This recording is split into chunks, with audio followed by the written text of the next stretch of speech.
Good morning. Happy New Year, and it is a Happy New Year, although it came very close to not being such a Happy New Year for a lot of people this year. I'm here to announce, in partnership with the Mint Hill Police Department and the FBI, that we have foiled a terrorist attack that was planned to take place on New Year's Eve in Mint Hill, North Carolina. Now, New Year's Eve, we all know, is a wonderful time where we all celebrate the past year, we look forward to and plan the next year, and everyone deserves to do that, to celebrate the new year without being concerned about their personal safety. And thanks to the law enforcement that stands with me today and others, we are fortunate that people can do that. The FBI, the Mint Hill Police Department, the New York Police Department worked around the clock on this matter, not just building a case for us, but surveilling the subject and making sure the public was safe at every moment, including Christmas Day. They worked around the clock on this, and I very much appreciate it. The defendant here lived in Mint Hill. The planned attack was to take place in Mint Hill. I want to thank Chief Joe Hatley of the Mint Hill Police Department for being with me here today and for your work over the holidays, Chief. I really appreciate it. I'm sure you know Jim Barnacle by now. He's the special agent in charge of the FBI for North Carolina. The FBI worked tirelessly on this case, and I can't thank you enough for that. FBI agents spent their Christmas Day surveilling a subject so that families in Charlotte and Mint Hill and Western North Carolina could spend their day celebrating with their families, and I'm very thankful for that. That is true public service. If you see a police officer or an FBI agent, please thank them for spending their holidays on this so that we all could spend our holidays with our families. I also want to thank the prosecutors in my office who also worked over the holidays getting a search warrant and an arrest warrant and making sure that the public was safe and that this terrorist attack was foiled. The defendant here is an 18-year-old named Christian Sturdivant.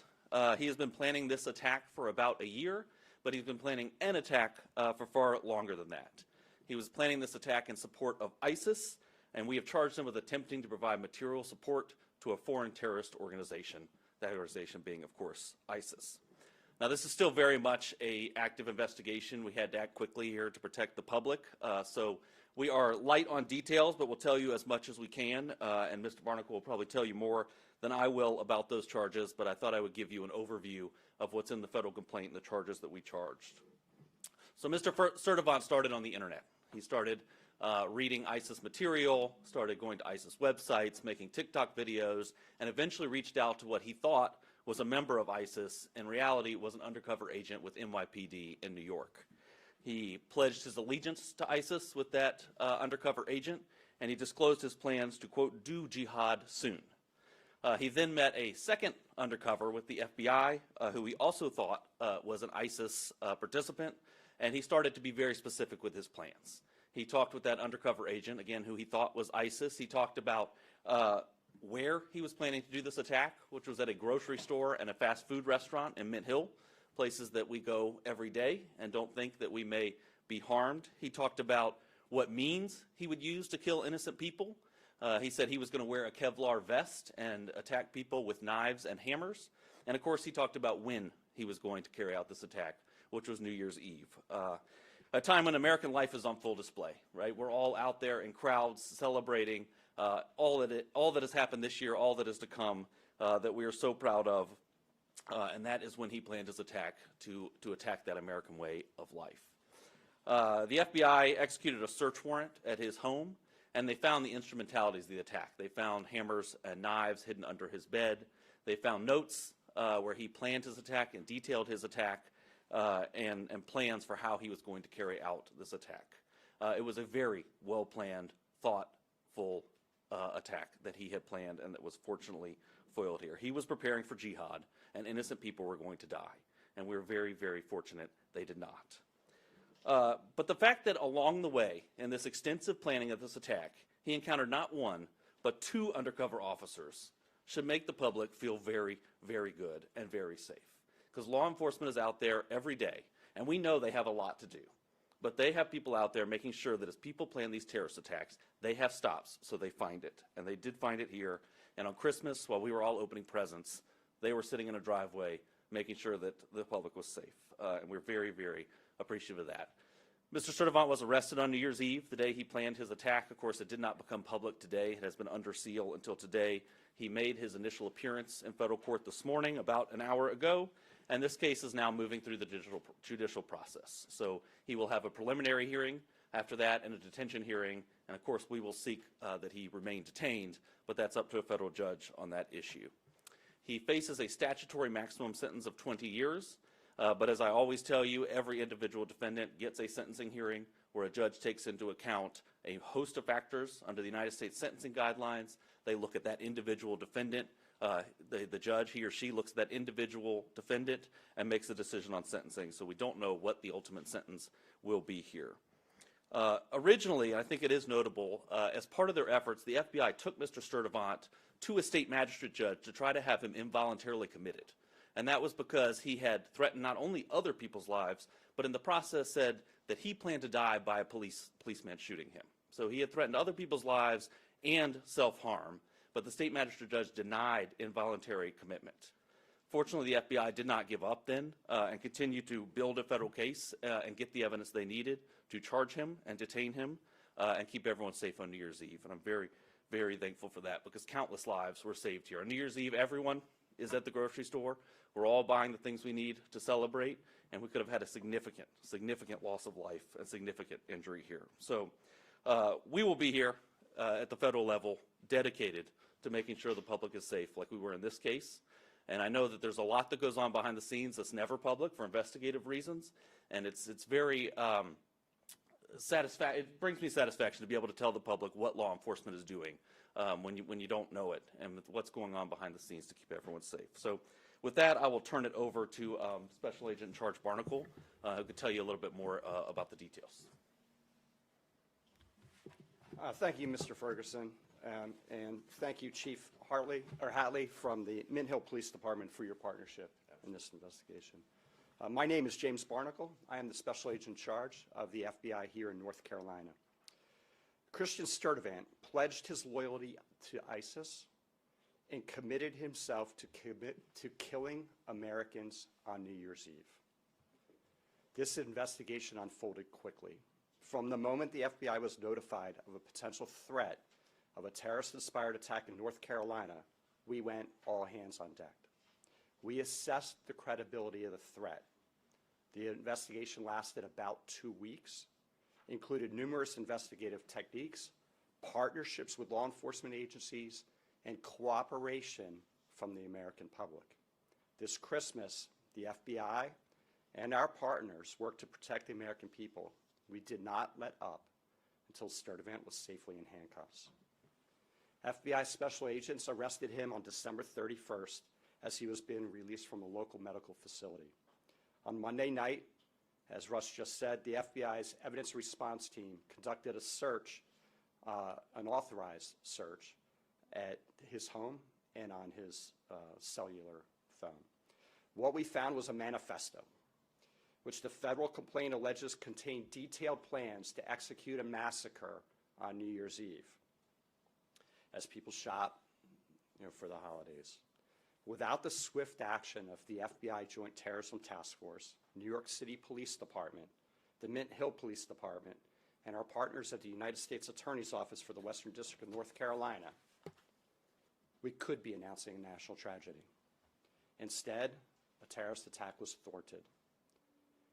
Give a little background on Sturdivant. He's a U.S. citizen. He turned 18 in December of 2025. The JTTF collected evidence showing he turned his back on his country and his fellow citizens by pledging allegiance to ISIS with the intent of becoming a martyr. We allege Sturdivant was willing to sacrifice himself by committing a terrorist attack using knives and a hammer to support the murder, torture, and extreme violence that ISIS represents. We didn't just learn about him a few weeks ago. Sturdivant first came to the FBI's radar in January of 2022 when he was still a juvenile. He was in contact via social media with an unidentified ISIS member overseas. Sturdivant received direction from this unidentified ISIS member to dress in all black, knock on people's doors, and attack them with a hammer. In fact, Sturdivant did dress in all black. He left his house with a hammer, and fortunately, his family stepped in. Sturdivant, no charges were filed at that time. He was referred for psychological care, and he underwent psychological care, of which I don't know the details. The FBI was told he no longer had access to social media. On December 18th, a week prior to Christmas, the Charlotte field office learned it wasn't true that he was now back on social media. After several FBI offices around this country and the New York Police Department alerted the Charlotte JTTF of a TikTok account username, Abu Bakr al-Amerki, who made multiple posts in support of ISIS. Sturdivant was identified as the account holder. And with federal search warrants, the FBI obtained his previous posts to assess the extent of threats to the homeland. But according to the complaint, on or about December 12th, Sturdivant began communicating with an individual on multiple social media platforms. Unbeknownst to Sturdivant, he was talking to a government online covert employee. Within just a few days, Sturdivant direct messaged the online covert employee with a picture of 2 hammers and a knife. The message was significant since in recent years, an ISIS propaganda magazine promoted the use of knives to conduct terrorist attacks in Western countries. The same ISIS magazine which suggested using vehicles to ram crowds, like the terrorist attack last year on New Year's Day on Bourbon Street. The conversations between the undercover employee and Sturdivant escalated further. Sturdivant allegedly sent a voice recording pledging Bayat, a loyalty oath to ISIS. And on December 20th, the direct messaging allegedly showed Sturdivant asking for help getting firearms, specifically weapons, guns, to carry out the terrorist attack at a food market here in Charlotte area. Thankfully, that did not occur. This investigation was conducted by several FBI field offices, the FBI Joint Terrorism Task Force, which includes the following members: the Charlotte Mecklenburg Police Department, the Matthews Police Department, the Monroe Police Department, the Bureau of Alcohol, Tobacco, Firearms, and Explosives, the United States Customs and Border Protection, the Federal Air Marshal Service, Homeland Security Investigations, Internal Revenue Service, IRS-CI, the United States Postal Inspection Service, U.S. Citizenship and Immigration Services. Also, the NYPD, the FBI New York JTTF, the FBI Columbia Division, and the Mint Hill Police Department were instrumental in thwarting this attack. And of course, alongside our partners at the U.S. Attorney's Office in the Western District of North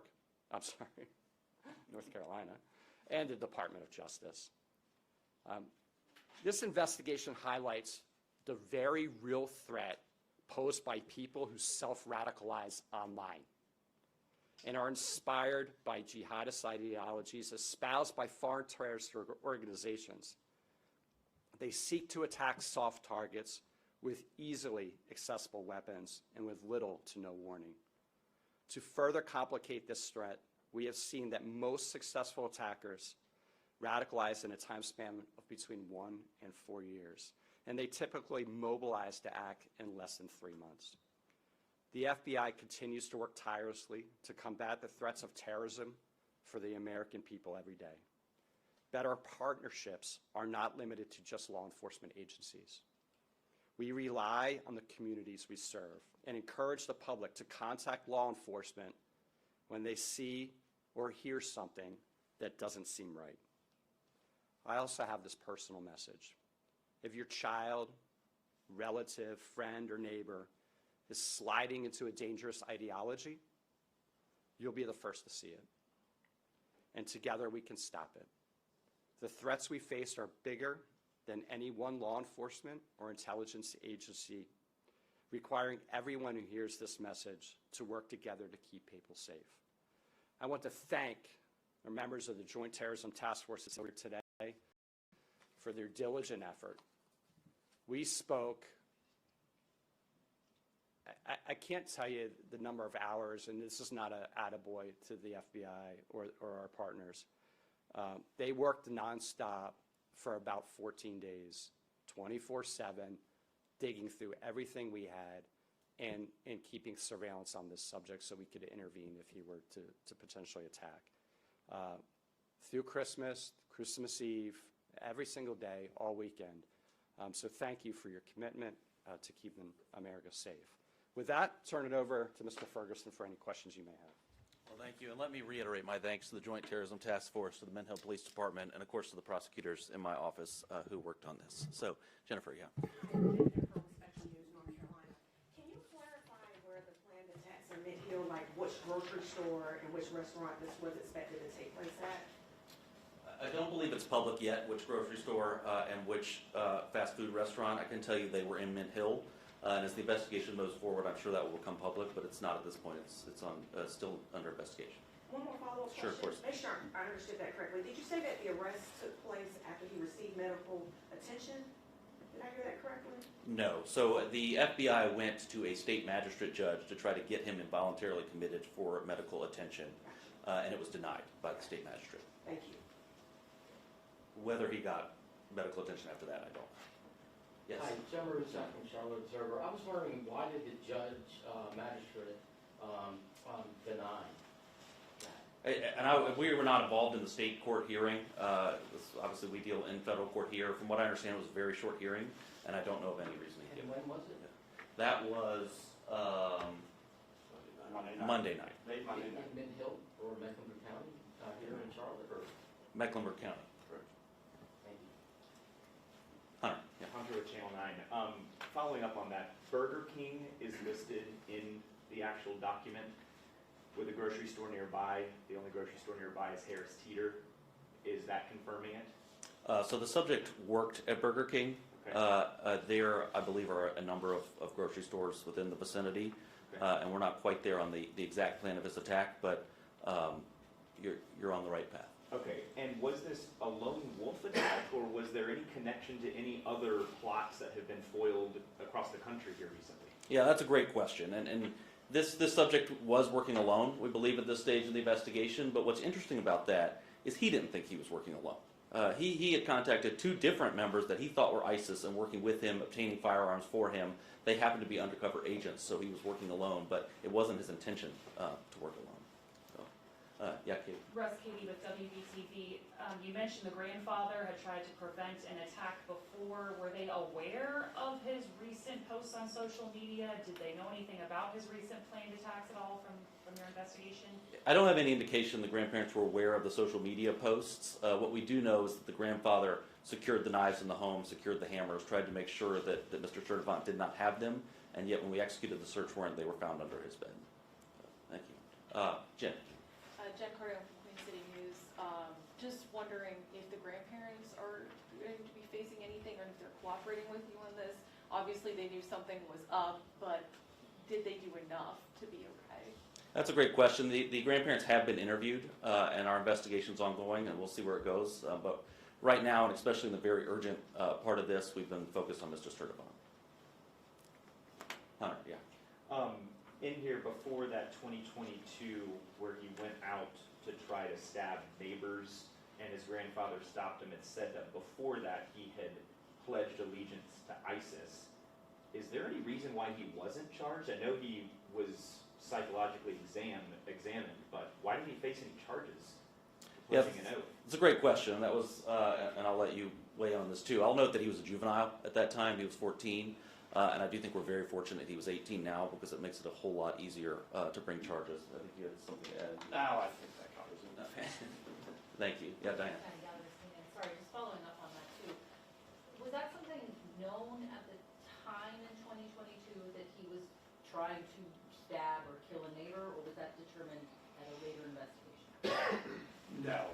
The FBI opened an investigation under Mr. Sturdivant in January of 2022. And we conducted a logical investigation. The case agents actually are sitting here today. And these same case agents picked up the investigation a couple weeks ago. Are you all considering any other charges as well? We're always considering additional charges. And so in this case in particular, because this is a very early and an ongoing investigation, we are certainly investigating and looking at other charges, whether that's a firearm charge or some other charge.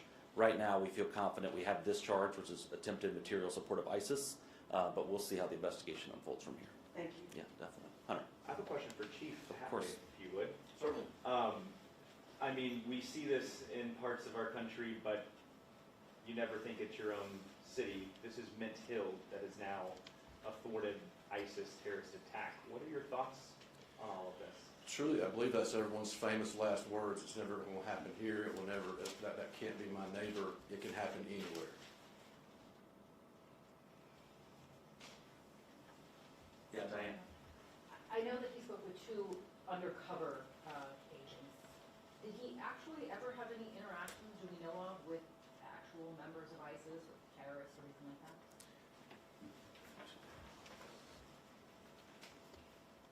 He was a prolific poster in social media, and he also went into various social media chat rooms and engaged with other people. We are leaving no stone unturned here. Our investigation is not over at all. We are looking to find out if there are any associates, if there are any friends, if there are any people he were working with, whether it's domestically here in the United States or overseas. We have ruled out additional threats from him in the United States. We are communicating with domestic and international partners for potential other avenues of investigation.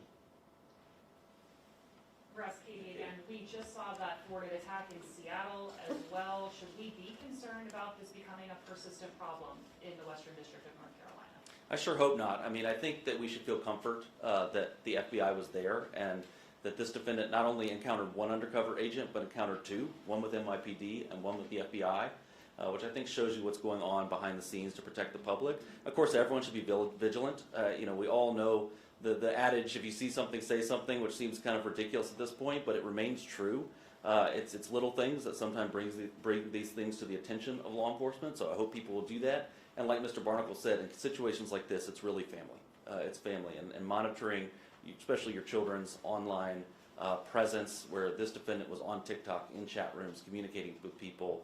So remain vigilant, but I think go to sleep feeling safe at night because law enforcement is there doing their job.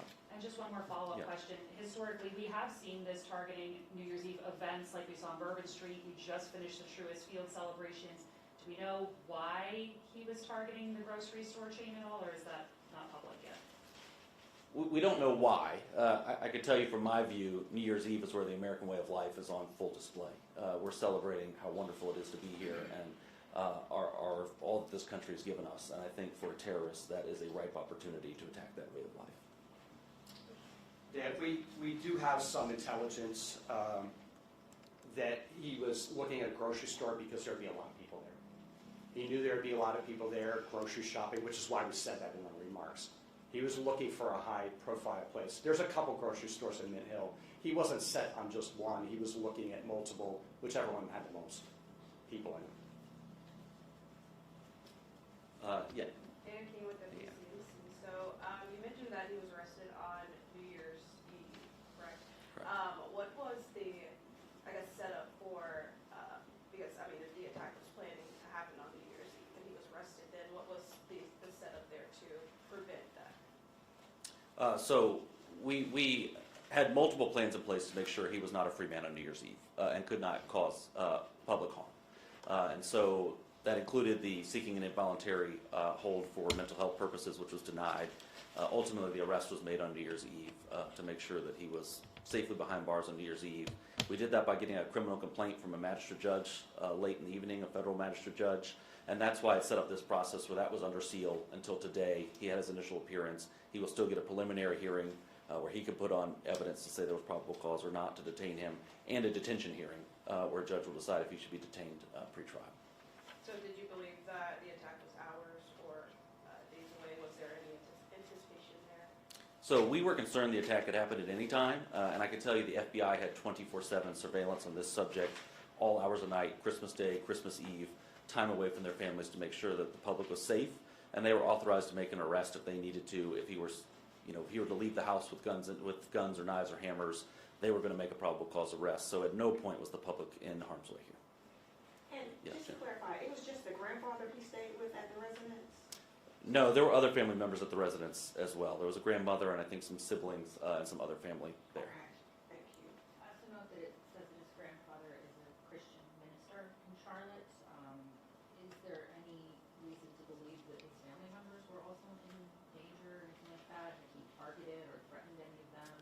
I could tell you from his notes, he was targeting Jews, Christians, and LGBTQ individuals, and so you can infer from that that his family was in harm's way. I think that's a safe assumption, but it is an assumption. So, yeah, Hunter. Special Agent Barnacle, I know you have been investigating, your office has been investigating him since 2022, but with this recent incident here, or thwarted attack, was it that undercover NYPD officer that really blew all of this up for this latest case and put him back on y'all's radar? Yeah, so let me clarify. When we opened the case in January 2022, we conducted a logical investigation. Once he was seeking mental health services and he was no longer on social media, we closed our investigation. So he was off of our radar. In December, we had contact from FBI field offices, two different offices, well, three FBI field offices, as well as the NYPD undercover. Kind of simultaneous. I'm not sure which came in first, but certainly the NYPD undercover had the most information, the most facts. I think one of our FBI offices came in first. We got that information. We started working and we opened an investigation. But once we started talking to NYPD and the New York JTTF, we went full steam ahead. And this is a very compressed timeline. I want to say the FBI Washington field office reached out to us at night, and then the following morning we had that call with NYPD. Can you just speak to what you can, how difficult this is to pull this off and thwart an attack like this? Well, the FBI deals with threats every single day. Here in North Carolina, we get hundreds of viable or credible threats to life. And so our agents are really good at mitigating those threats, figuring out if they're credible and if the subject is capable of carrying out that threat. And so we go out and we do an investigation, a logical investigation. We often work with local police departments, and we go out and interview the person that posted different things. This one was different because this one was not only credible, but investigation revealed that the subject was capable of executing this attack. He was training, he was doing push-ups, calisthenics, fitness. He had stolen both of those knives. He hid them in his residence. His family had actively hid knives and weapons from him. He hid them. He wrote a manifest. He stole 2 hammers out of the storage shed and hid them in his house. He reached out to an undercover and requested guns. So all the different things are lining up that, when your hair stands up on the back of your neck, that's not enough to charge. We still got to conduct an investigation. We still have to work with the U.S. attorney and prosecutors, and we still have to have a federal judge agree that there's probable cause to charge. These things are hard to do, but this is what we do. Chief, I have a question for you if you don't mind. What is your message to the people of Mid-Hill today? Again, you guys have been going through a lot within your own department, but what is your message to the community of Mid-Hill today? Very clean and simple. Without the collaborative efforts with all the federal, local agencies involved, this clearly would have happened.